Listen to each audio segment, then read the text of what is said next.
नमस्कार, the deep dive में आप सबका स्वागत है। तो आज हम कहाँ चल रहे हैं?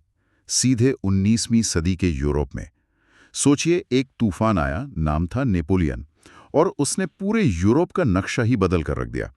उसके जाने के बाद यूरोप के पुराने राजा महाराजा सब कुछ समेटकर मतलब वापस पहले जैसा करने की कोशिश में लगे थे।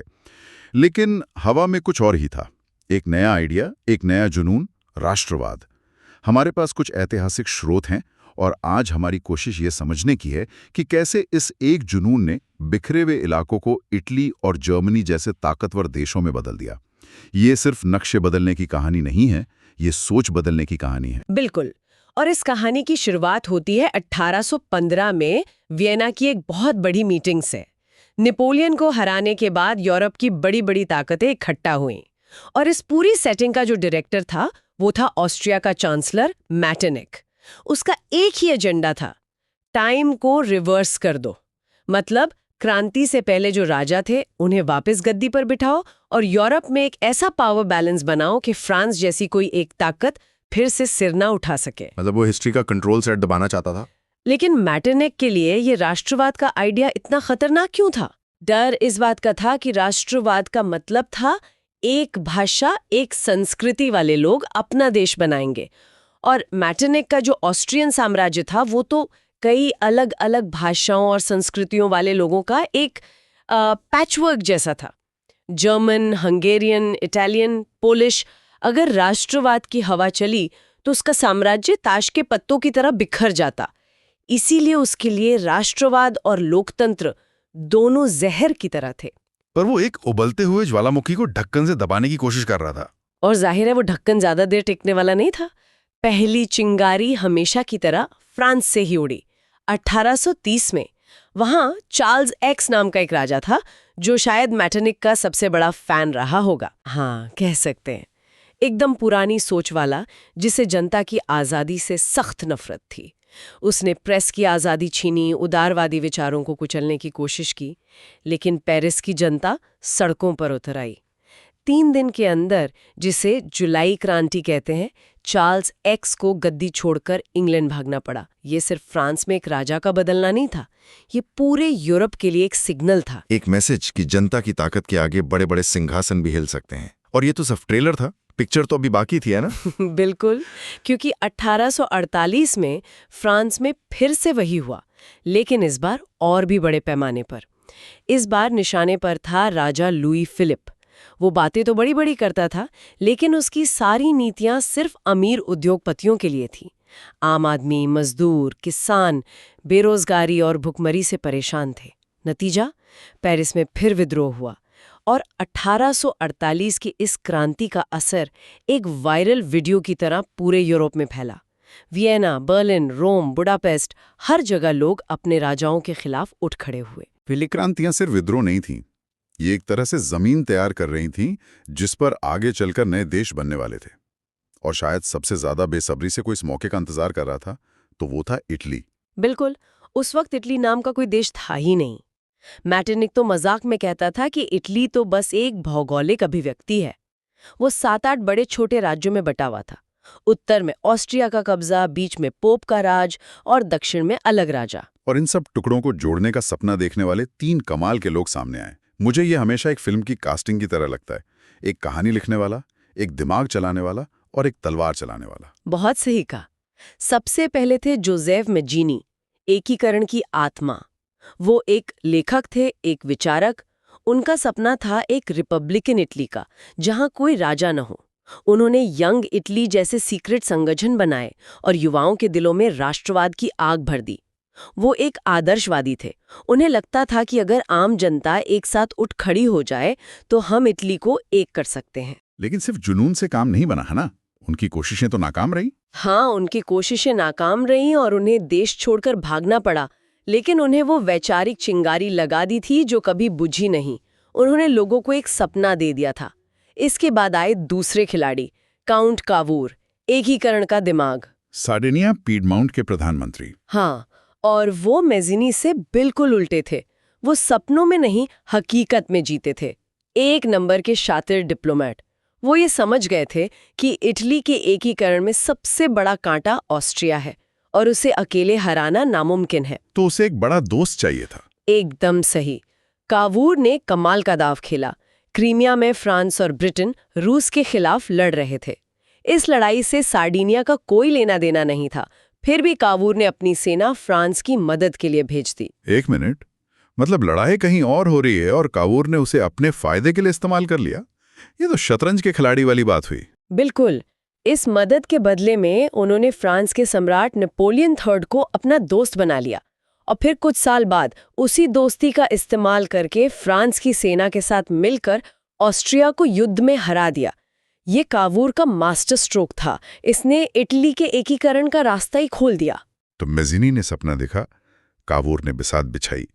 अब बारी थी तीसरे हीरो की, गैरीबाल्डी, एकीकरण की तलवार। इनकी कहानी तो सच में फिल्मी है।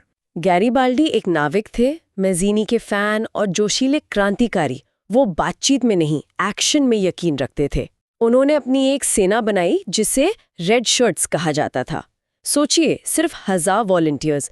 उन्होंने बस लाल रंग की कमीजें पहन ली और ये 1000 लोग सिसिली और नेपल्स की विशाल सल्तनत से भिड़ने निकल पड़े। ये तो पागलपन लगता है। ये कोई सैन्य रणनीति में ही थी, ये तो सिर्फ जुनून था। और यही जुनून काम कर गया।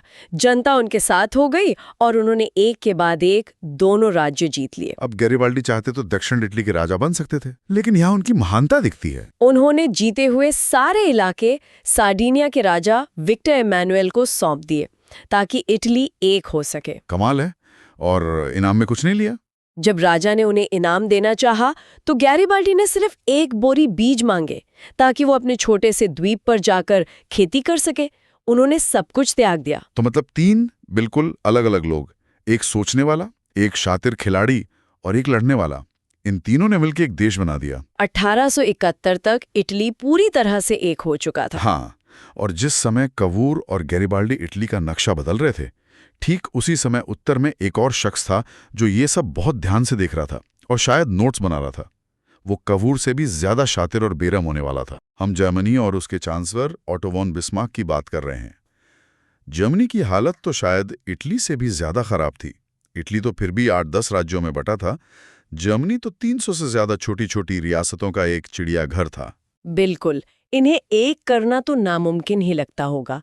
यहाँ भी राष्ट्रवाद की पहली हल्की सी आहट नेपोलियन की वजह से ही हुई थी। फिर 1834 में ज़ोलवेराइन नाम का एक कस्टम यूनियन बना।